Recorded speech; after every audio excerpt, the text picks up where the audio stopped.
हरिनाम सप्ताह 25 वर्ष झालेले त्याचा रौप्य महोत्सव या निमित्ताने पुन्हा शिवाजी महाराजांची जयंती असे 2-3 कारण आहेत।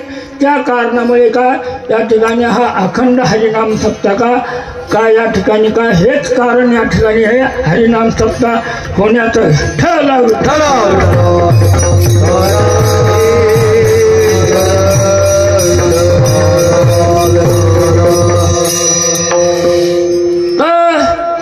आज या ठिकाणी सप्ताहाचा का शेवटचा दिवस आहे, कारण 7 दिवस होऊन गेलेले आहेत आणि हा कार्याचा हा का शेवटचा दिवस आहे। आणि शेवटच्या दिवशी जे का 7 दिवस तुम्ही काय श्रवण केलेलं आहे त्याचं फळ तुम्हाला काय आज या शेवटच्या दिवशी तुम्हाला काय मिळेल। कारण जन्मभर जर परमार्थ केला तर त्याचं फळ काय अंत समायला काय मिळत असतं। त्या ठिकाणी काय चांगली वासना येते, चांगली वासना होऊन का त्या ठिकाणी चांगला जन्म प्राप्त होतो। त्याचप्रमाणे या ठिकाणी तुम्ही काय या ठिकाणी काय 7 दिवस श्रवण केलेलं आहे, त्या श्रवणाचं फळ तुम्हाला काय आज मिळेल। शेवटीचा दिवस गोड व्हावा तात्पर्य सांगायचं की अनादी काळापासून 2 मार्ग चालत आलेले आहेत। एक निवृत्ती मार्ग चालत आलेला आहे आणि एक प्रवृत्ती मार्ग चालत आलेला आहे।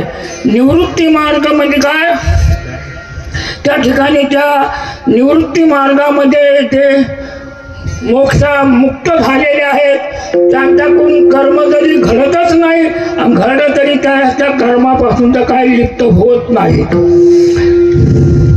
नैव किंचित करोमीति युक्तो मन्ये तत्त्ववित् पश्यन् शृण्वन् स्पृशन् गृह्णन् जिघ्रः नश्नं गश्नं स्वपन् स्वसन् निमिषन्नपि इंद्रियाणि इंद्रियार्थेषु वर्तन्ते।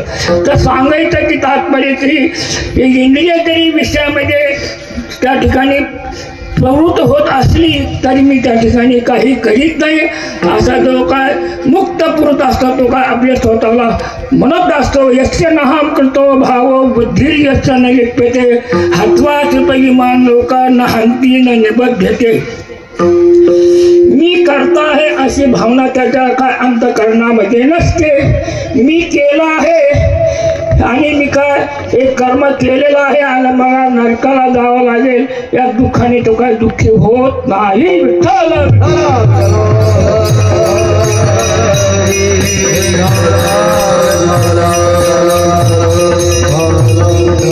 तुका म्हणे आम्ही झालो अग्निरूप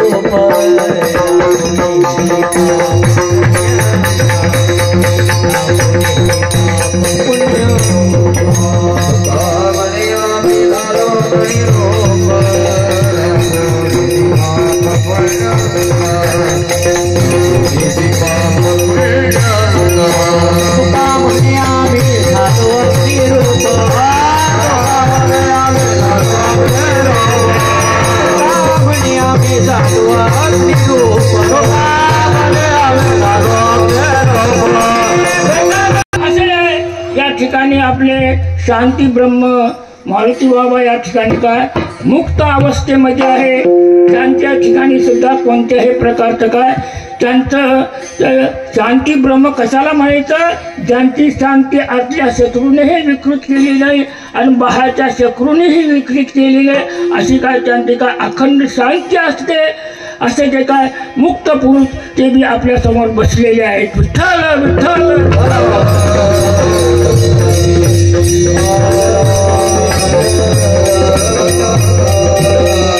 अनादी काळापासून आलेली ही काय परंपरा आहे। अविद्यारूपी निद्रेमध्ये विश्वस्वप्नाचा हा काय व्यवहार का अनादी काळापासून आलेला आहे।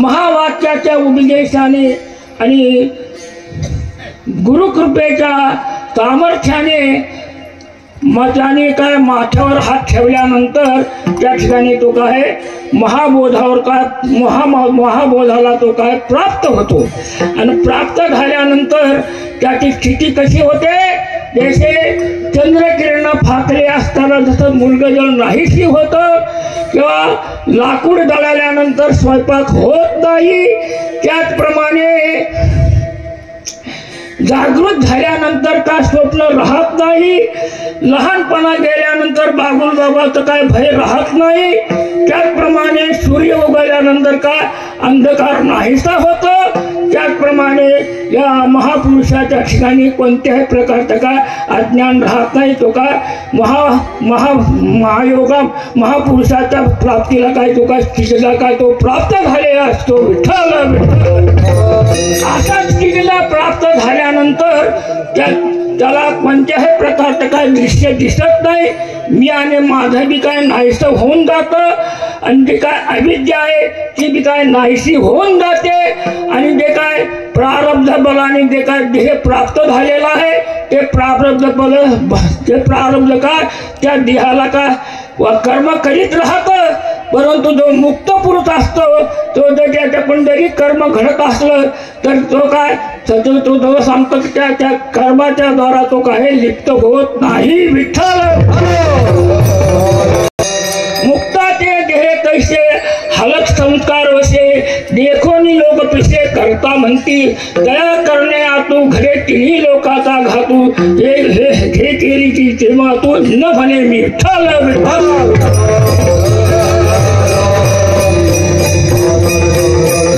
दुसरा मार्ग आहे प्रवृत्ती मार्ग.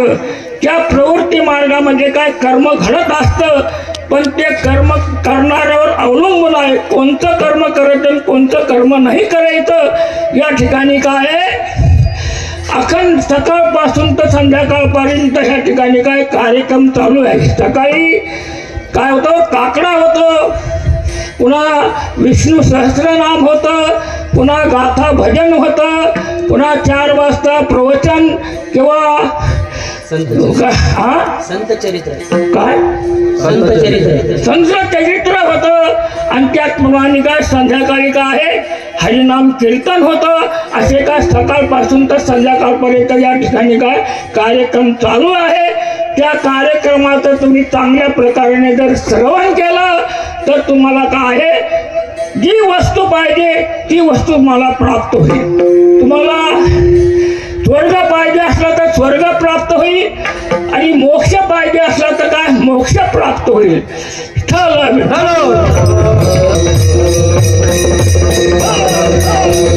परंतु या ठिकाणी जे कार्यक्रम चालले त्याचं काय श्रवण चांगल्या प्रकाराने झालं पाहिजे, शुद्ध श्रवण झालं पाहिजे. तरच तुम्हाला काय जी वस्तू पाहिजे ती काय प्राप्त होईल. तुम्हाला मोक्ष पाहिजे असला तर मोक्ष प्राप्त होईल. मोक्ष हा ज्ञानाने प्राप्त होतो, परंतु तुम्हाला एवढं ज्ञान प्राप्त करण्याकरता तुमच्याजवळ काय एवढं सामर्थ्य नाही. त्याच्याकरता तुम्ही जर चांगलं श्रवण केलं तर तुम्हाला काय या ठिकाणी मोक्ष प्राप्त होईल. येथा इंद्रिय दुःख न देता मनाचं मारू न करिता इंद्रिय दुःख न देता येथ मोक्ष असे ऐता श्रवणाच्या माझी या ठिकाणी चांगल्या प्रकारे जर श्रवण केलं तर तुम्हाला काय घर बसल्या काय मोक्ष प्राप्त होईल तुम्हाला. पण लोक या ठिकाणी श्रवण करतात परंतु श्रवण करता करता कुलपाला झटके जातात. या ठिकाणी कुलूप लावूनच नाही आलो होता. एका गावामध्ये एक पुराणिक 12 वर्षापासून कथा सांगत होता लोकांना. त्या ठिकाणी 12 वर्ष काय लोक काय त्याची कथा ऐकत होते. परंतु एक धनगराचं काय बोकड हरवलं होतं. तो बोकड काय गवसण्याकरता चालला होता.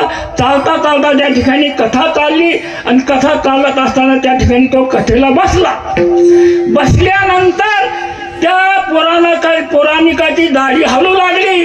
तो म्हणायचा की माझ्या बोकडाला अशी दाढी होती आणि रडायचा आणि डोळ्यातून सारखं धारा चालायच्या. लोक म्हणजे त्याला आम्ही 12 वर्षापासून कथा ऐकतो आमच्या डोळ्यातून ठेप आहे बाहेर यायला म्हणजे आणि याच्या डोळ्यातून सारखा धारा चालला पाहिजे. देखोनी पुराणिकाची दाढी रडे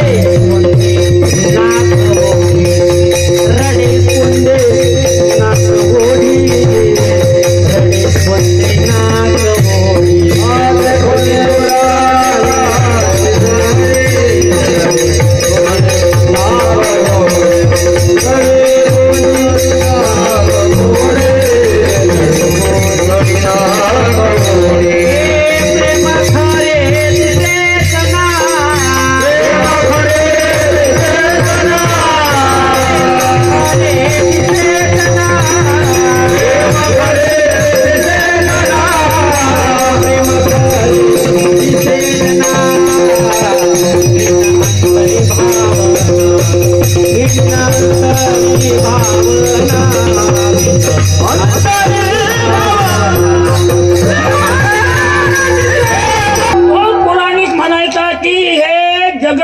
प्रकृती आणि पुरुषापासून काय उत्पन्न झालेला आहे तो म्हणायचा. असं दोन बोट करून वर सांगायचा.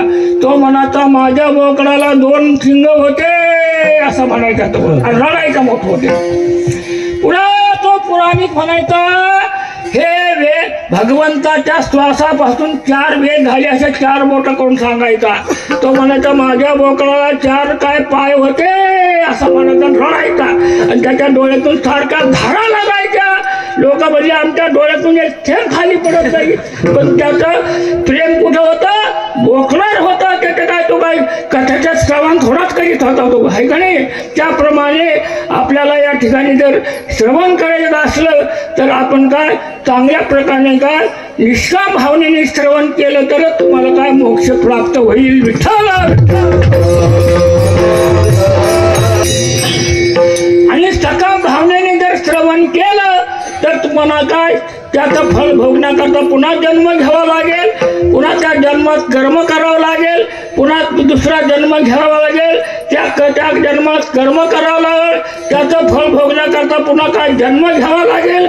जन्म घेतल्यानंतर पुन्हा काय त्याचं फळ भोगण्याकरता पुन्हा जन्म घ्यावा लागेल. पुनरपि जन्मम पुनरपि मरणम जननी जठरे शयनम उपदेते नाशे नाशिले ते उपदेते नाशे नाशिले ते पुनर्विदिसे हे घटिका यंत्र कैसे परिभ्रमे काय.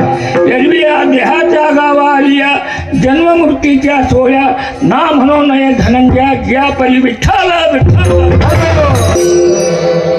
त्याचप्रमाणे जे काय संत महात्म्य असतात ते या ठिकाणी केवळ परोपकारा करता या ठिकाणी येतात. त्यांना सुद्धा ते काय जे कर्म करतात त्या कर्माने सुद्धा काय ते काय लिप्त होत नाही. केवळ परोपकारा करता या ठिकाणी काय कर्म करतात. त्या परोपकारच्या कर्माच्या द्वारा ते काय लिप्त कधी होत नाही. उपकारासाठी आले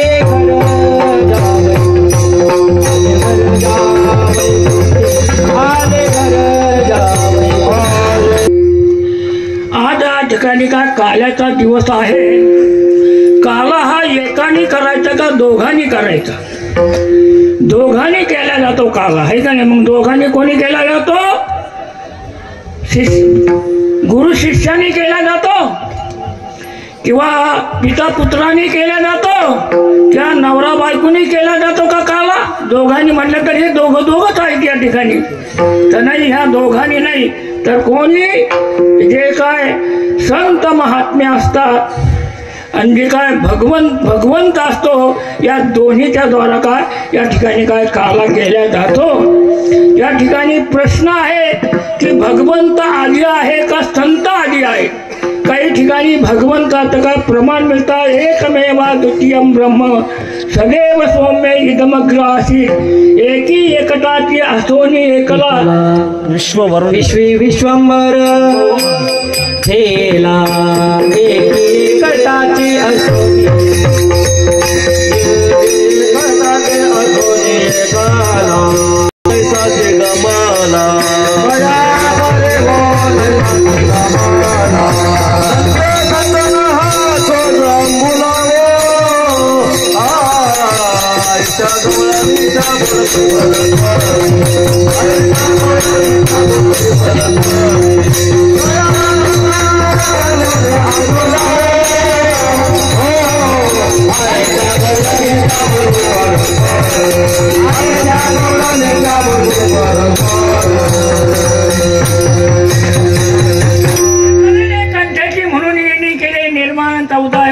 बोला.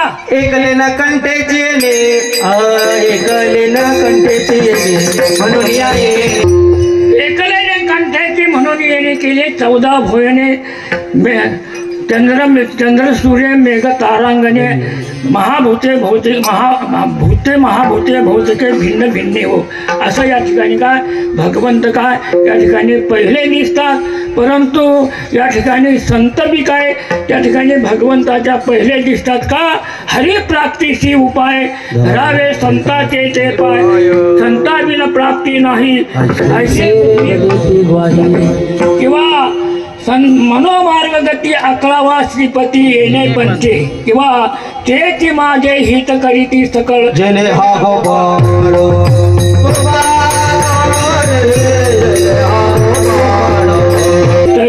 प्रपले आपण पे पावे तै संता ते पाहता दिवसावे म्हणून मानावे ऐकावे ते सका. सांगायचं तात्पर्य काही ठिकाणी भगवंताचं पहिलं वर्णन तर काही ठिकाणी संतात. परंतु काय भगवंत आणि काय संत मिळूनच काय काला केला जातो. या ठिकाणी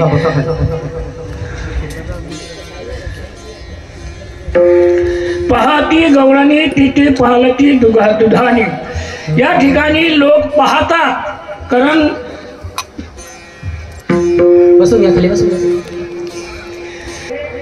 6 प्रकारच्या इंद्रियाच्या द्वारा काय पाहिलं जातं. एक श्रवण इंद्रिय आहे, चक्षु इंद्रिय आहे, रसन इंद्रिय आहे, पुन्हा श्रवण इंद्रिय आहे, त्याचप्रमाणे काय घ्राण इंद्रिय आहे.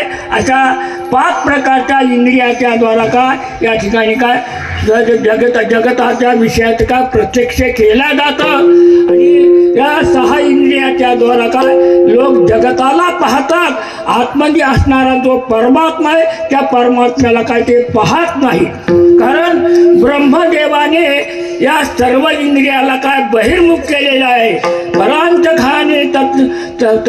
खाने व्यतृण स्वयंभू तस्मात परांग परिस्थिती आत्मनात्मक. ब्रह्मदेवाने एक इंद्रिय काय बहिर्मुख केल्यामुळे ते काय बाहेरच पाहतात. आत्मनी जो परमात्मा आहे त्या परमात्म्याला काय पाहत नाही. तो कसा आहे इंद्रियातीत आहे.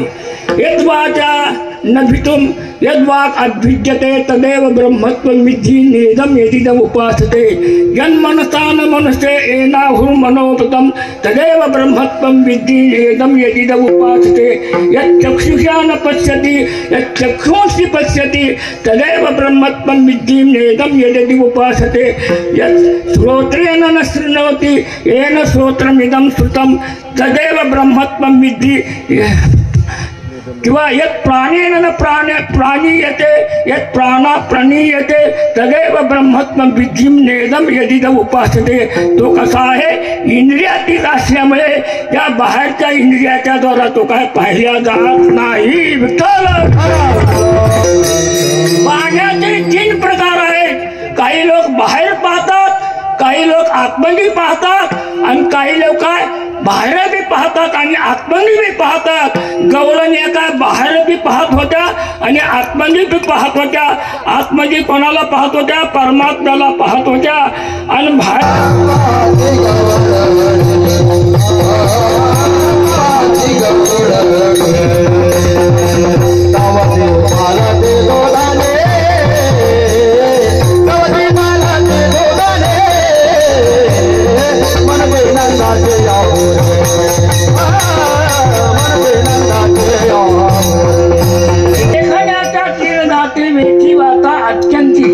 असे काही लोक बाहेर पाहतात, काही आतमध्ये पाहतात आणि काही दोन्हीकडे पाहतात. गवळणी काय दोन्हीकडे पाहत होत्या.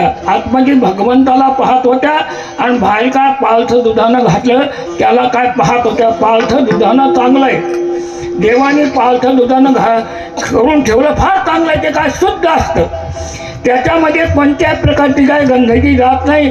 त्या अशा दुधाण्यामध्येच काय देव त्या दही दुधाचं काय सेवन करतं आणि ते काय उतरणं दुधानं असतं. ते काय त्याच्यामध्ये अनेक प्रकारची काय गंधगी बसलेली असतात. ते दुधानं काय एकदम शुद्ध नाही आणि काय फुटलेलं दुधानं आहे ते काय ते बी काय ठीक नाही. त्याचप्रमाणे आपलं शरीर सुद्धा काय पाहिजे रिकामं पाहिजे. त्यामध्ये कोणत्याही प्रकारचा काय विषयाचा काय गंध नाही पाहिजे. आत्मसुखाच्या गोळ्या डोका विजय सकळ विषया तयाच्या ठाईया इंद्रिया मानून आहे. आत्मप्रभा नित नवी तेची करुणी ठाण देवी. तो इंद्रियाशी तोरून देवी तयाशीच भावे विठ्ठल. तो पाहती गवळणी ती पालथी दुधानी म्हणती नंदाच्या पोरे चोरी केली तू केली खरी. तर या ठिकाणी देवाने चोरी केली, पण कोणत्या देवाने चोरी केली हा एक प्रश्न आहे या ठिकाणी. कारण देव काय 33 कोटी देव, अष्टकोटी भैरव, 33 कोटी देव आहे. त्या देवामध्ये काय मुख्य देव कोणते आहे आपल्या सर्व बरोबर माहीत आहे. आपले जे काय आपले स्वतःची काय ज्या देवाची काय आपण पूजा करतो त्या संसारामध्ये असे काय अनेक प्रकारचे काय सेंदरी शेंदरी हेंदरी दैवाचे नव्हे दाखाई जोखाई मेथराया मेथमराया मानवना नव्हे दाखाई जोखाई मेषराणी मायराणी मेसाबाई मेषाबाई भया माझा पंढरा तोही देवाचाही देव रंडी चंडी शक्ती मध्य मांसाचे भक्षिती भैरव खंडेरव ऋटी सृष्टीसाठी देव गणोबा विक्रा लाडू मोदकाचा काळ मुंजा महिषासुरे कोण लेखी कोरे बेताळे तोंडा बेताळे फेताळे जळो त्याचे तोंड काळे तुका म्हणे चित्ती धरा रखमाईचा पती असे जे देव सांगितलेले आहेत यांच्याजवळ काय चोरी करण्याचं काय सामर्थ्य नाही हे चोरी करू शकत नाही पुन्हा रामजी किंवा शंकरजी हे बी काय यांनी काय चोरी केलेली असं काय कुठं तुम्हाला काय असं काय कोणत्या ग्रंथामध्ये काय लिहिलेलं नाही त्याकरता चोरी करणारा कोणीही सेवक भगवान बालकृष्ण यांनीच काय आमचं काय दह्या दुधाची काय चोरी केलेली आहे नंदाचे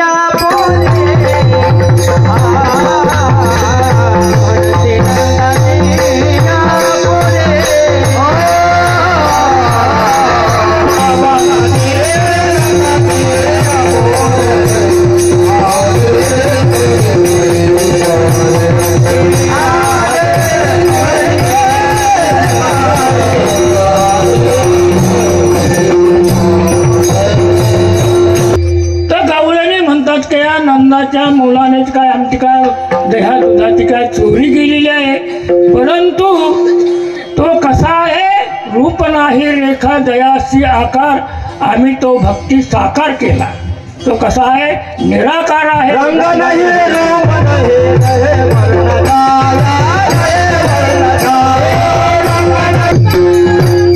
भगवान असणारा परंतु तुकाराम महाराजाने त्याने काय सगुण केलं आणि सगुण करून काय आमच्या घराकडे त्याला काय दहीदूध काय खाण्याकरता काय पाठवलं शेवटच्या जन्मात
कालाचा दिवस आहे.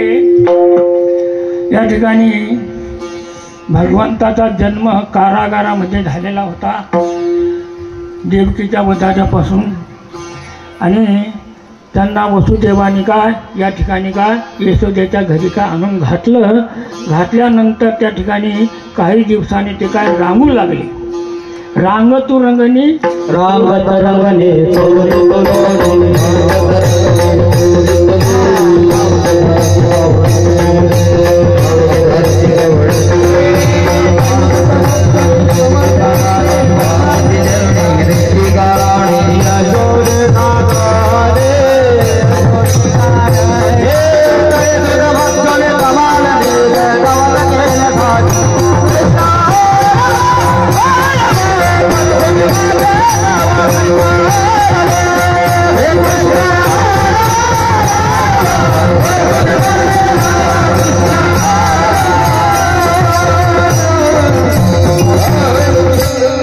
बालकृष्ण भगवान का रांगू लागले. रांगत असताना यशोदा माता त्यांना काय दही दूध लोणी देत होती, परंतु त्याला ते काय पूर्त होत नव्हतं. परिपूर्ण त्यांचं काय पोट भरत नव्हतं. एक दिवस भगवान बालकृष्णाने विचार केला की यशोदा माता ज्या डेऱ्यामध्ये दही काय घुसळती त्या डेऱ्यामध्ये जाऊन काय बसायचं. यशोदा माता दही आणण्याकरता गेली आणि बालकृष्ण भगवान त्या डेऱ्यामध्ये जाऊन बसले. बसल्यानंतर त्या ठिकाणी यशोदा माताने दह्याचा डेरा आणला आणि त्या ज्या घुसळण्याचा डेरा आहे त्याच्यामध्ये काय ते दही टाकलं आणि काय घुसळू लागले त्या ठिकाणी, पण लोणीच वर यायना. गरम पाणी टाकलं, गार पाणी टाकलं तरी लोणी काय वरी यायना. ती म्हणजे काय लोणी वरी यायना. तिला वाटलं की खाली तळाला तर नाही बसलं लोणी, म्हणजे तिला असा हात आतमध्ये घातल्यानंतर ते खडबड खडबड दिसलं. ती म्हणजे लोणी तर खडबड खडबड नसतं, मऊ लोणी असतं. पण पुन्हा तिनं हात घातल्यानंतर तिच्या हाताला त्या बालकृष्णाची काय शेंडी आली आणि शेंडी आल्यानंतर वर काढला त्याला. काढल्यानंतर तू हाता का आतमध्ये काय करू, माझं पोटच भरणार, काय मला पोटभर देतच नव्हती. त्याच्यामुळे मला काय त्या डेऱ्यामध्ये जाऊन बसावं लागलं. काही दिवसांनी पुढं त्यांनी सर्व गोपाळ एकत्रित केले आणि एकत्रित केल्यानंतर आता दुसऱ्या ठिकाणी काही चोरी करण्याचा काय विचार केला. कारण चोरी करण्याचा विचार केल्यानंतर चोरी करण्याकरता काहीतरी सामानाची काय आवश्यकता असते की नसते. अरे शेत पेरायचं असलं तर शेत पेरायचं असल्यानंतर त्या ठिकाणी काय लागतं, टिफन लागते, चाळं लागतं, पुन्हा वाटी लागते, पुन्हा ते पेरायचं धान्याची घटकाचा पिशी लागते, पुन्हा पेरणारा पाहिजे, 2 बैला लागतात. त्यावेळेला काय शेत पेरून काय तयार होत, एवढं सामान लागतं का नाही. त्याचप्रमाणे काय परीक्षाचा अभ्यास करायचा असला, ज्या परीक्षाचा अभ्यास करायचा त्या परीक्षेचे काय आपल्याजवळ पुस्तकं पाहिजे तरच तो काय परीक्षा देऊ शकतो. त्याचप्रमाणे लिखाण काम करायचं असलं तर त्या ठिकाणी काय आहे, पेन आणि कागद लागतो, लिखणारा बी पाहिजे तर त्या ठिकाणी काय लिखाण काम होईल. आणि ते जर पेन आणि काय कागद नसतं तर लिखाण काम होईल का. त्याच्याकरता या ठिकाणी काय अनेक प्रकारच्या सामानाची काय आवश्यकता असते. किंवा या ठिकाणी कीर्तन करायचं, भजन करायचं असल्यानंतर टाळ, पखवाज, विणा, टाळकरी पाहिजे. मृदंग त्याचप्रमाणे जेवण करायचं असल्यानंतर त्या ठिकाणी सुद्धा काय अनेक प्रकारची काय सामग्री लागते. त्या ठिकाणी तुम्हाला आता बाजरीच्या भाकरी खायचं तर बाजरीचं पीठ पाहिजे, ज्वारीच्या भाकरी खायच्या असलं तर ज्वारीचं पीठ पाहिजे, गव्हाच्या भाकरी खायच्या असलं तर गव्हाचं पीठ पाहिजे, पुन्हा चूल पाहिजे. आता काय काय हे निघालेत काय सिलेंडर निघालेत. आता त्याच्यावरच काय त्या गॅसवरच काय लोक काय भाकरी चपात्या बनवतात. परंतु पूर्वी काय सिलेंडर नव्हते, त्याच्याकरता त्या ठिकाणी काय पूर्वी चुली होत्या आणि चुलीमध्ये काय लाकडं घालून ते काय त्या ठिकाणी काय वर तवा ठेवून काय त्या भाकरी भाजीत होती. त्याचप्रमाणे कालवण करायचं असलं तर तर त्या ठिकाणी काय पाहिजे, भाजीची म्हणजे काय कुठली पाहिजे, तुम्हाला इच्छित असलेली ती भाजी पाहिजे. पुन्हा त्या ठिकाणी काय ते पातेला पाहिजे. पुन्हा त्याच्यामध्ये काय फोडणी देण्याकरता तेल पाहिजे. त्यावेळेला काय ते काय काय काय कालून काय त्या ठिकाणी काय तयार होईल. आणि त्यावेळेला काय तुम्ही काय जेवण करणार तर एवढी सामग्री काय उदकाग्नी धान्य झाल्या घडी उदकाग्नी धान्य झाल्या घडी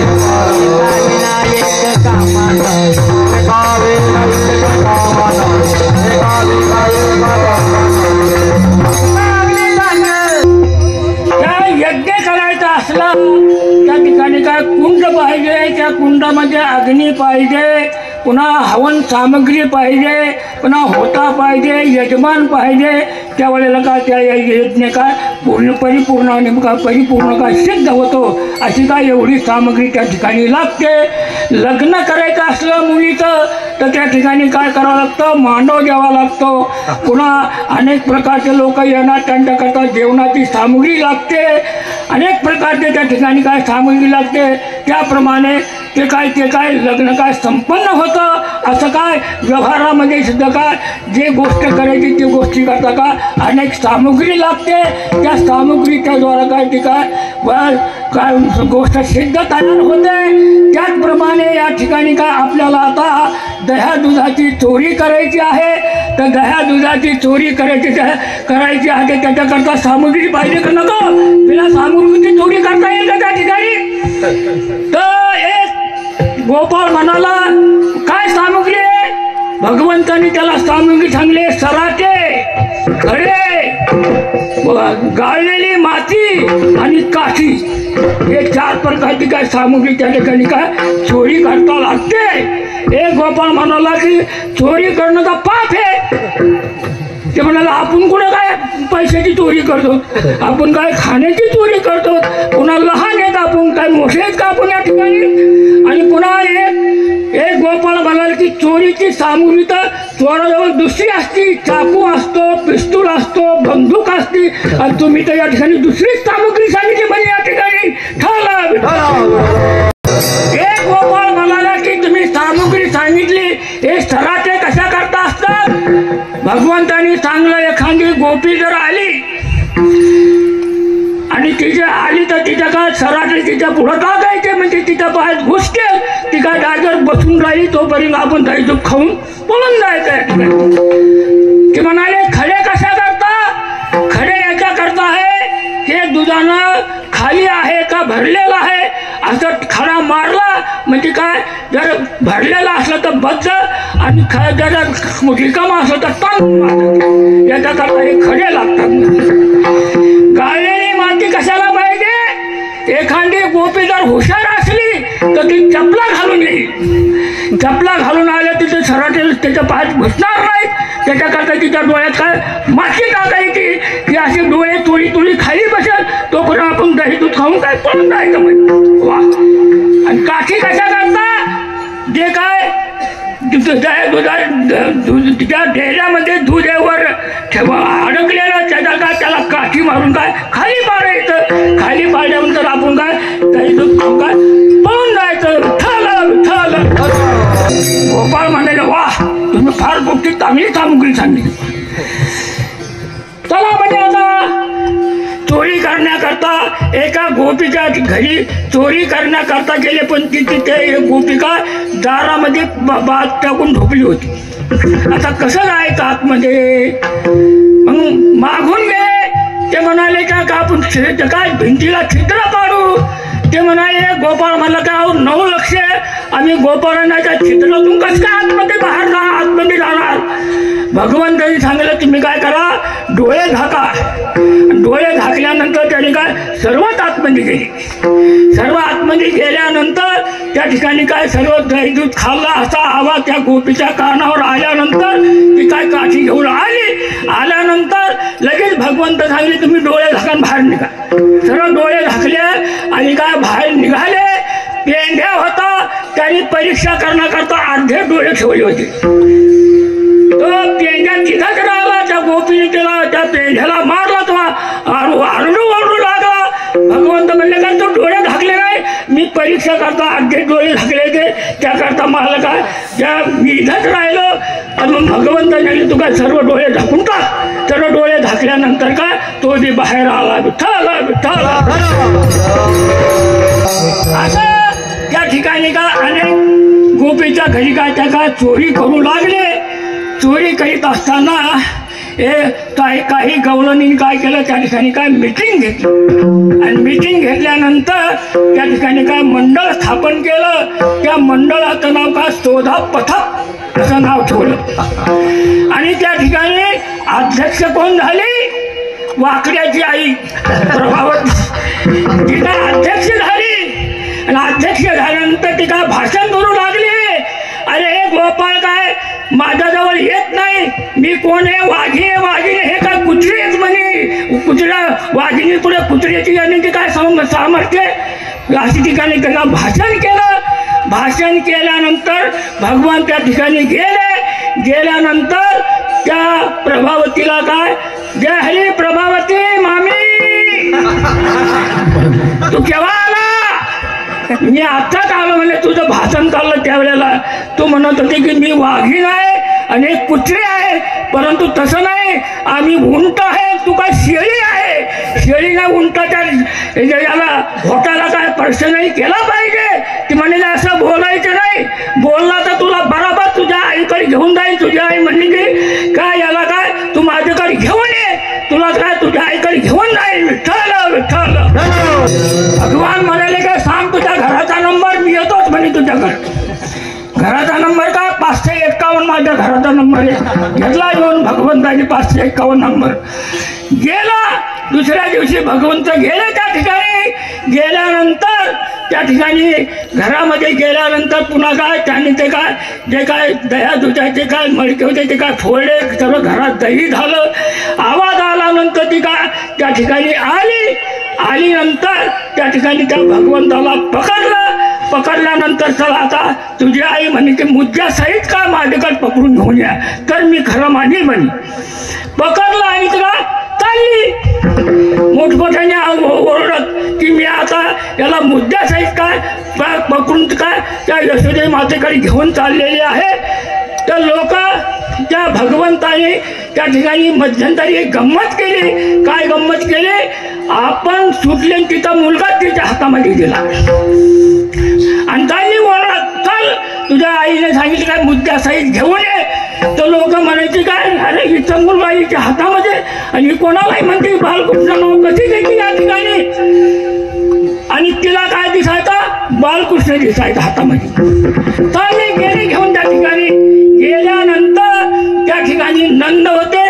नंद असल्यामुळे काय तिला का पदर का डोक्यावर घेतल्यानंतर त्या ठिकाणी गेल्यानंतर यशोदे माताला ती म्हणाली की हे पा तू म्हणली की मुद्द्यासहित घेऊन ये, मुद्द्यासहित घेऊन आले. आणि ती म्हणून पडदा उघडा कर आणि मग पाहाय. पडदा उघडा केल्यानंतर तिच्या हातात काय तिचा मुलगा आणि मग ते काय भगवा बालकृष्ण काय यशोदेच्या मानेवर बसलेले. असं पाहिल्यानंतर ते एकदम चुकून गेली त्याचं मुख. आणि चुकून गेल्यानंतर काय पुन्हा माघारी आली. पुन्हा ठरलं गवळणी काय अनेक ठिकाणी काय गवळण त्या चोरी केल्या. गवळणी काय यशोदेकडे काय त्या ठिकाणी काय गाराने सांगण्याकरता आल्या या ठिकाणी. औषा मिळवणी गवळण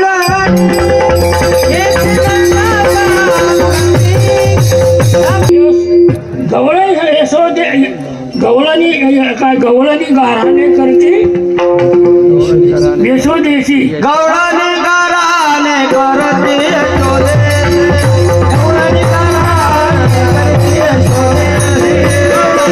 या ठिकाणी काय गवळणी यशोदेकडे गेल्या आणि गारानं सांगलं यशोदे आम्ही गोकुळी राहावे की जावे.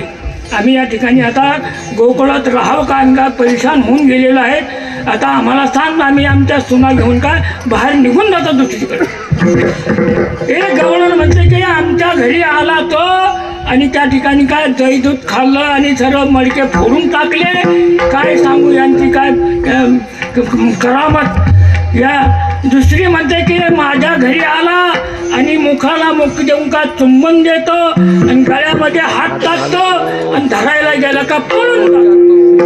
एक म्हणते काय सांगू बाई, माझ्या नवऱ्याची दाढी माझ्या विहिरीची गाठ बांधली आणि ती काय सुटाना सर्याली धावोनी आणि बाई काय केली तर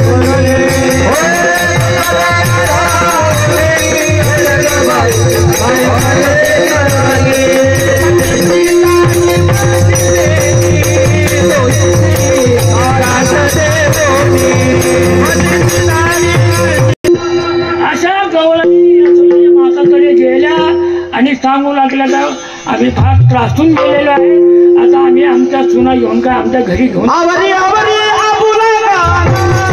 असं गवळणीचं बोलणं ऐकून यशोदेच्या बहिणाला काय पाणी आलं. पाणी आल्यानंतर ती नंदाला म्हणली आता याला काय तुम्ही शाळेमध्ये घाला. आता ते शाळा कोणती होती त्या ठिकाणी, गाई चरायची शाळा होती त्या ठिकाणी त्यावेळेला. खांद्यावरी कामडी खांद्यामध्ये काठी खांद्यावरी कामडी हातामध्ये काठी सारी कसे देनो सावळा देनो सावळा हाती काठी लागला धेनूचे पाठी कारी भांगडी हाती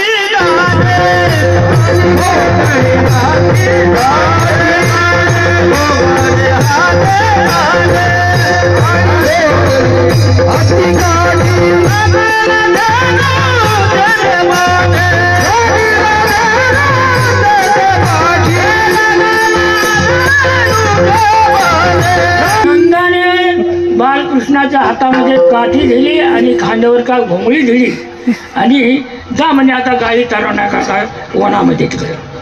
त्या ठिकाणी का भगवान गोपाळाला घेऊन का त्या ठिकाणी काय वनामध्ये काय त्या ठिकाणी काय गाई चारण्याकरता गेल्यानंतर त्या ठिकाणी का अनेक प्रकारचे खेळ खेळू लागले. हुतू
विटी दांडू असे अनेक प्रकारचे त्या ठिकाणी काय खेळ खेळू लागले.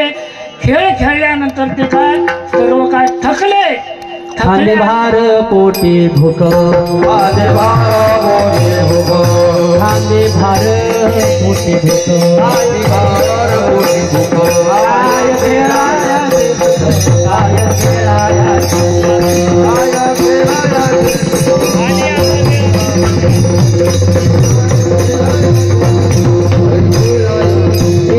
काम कारो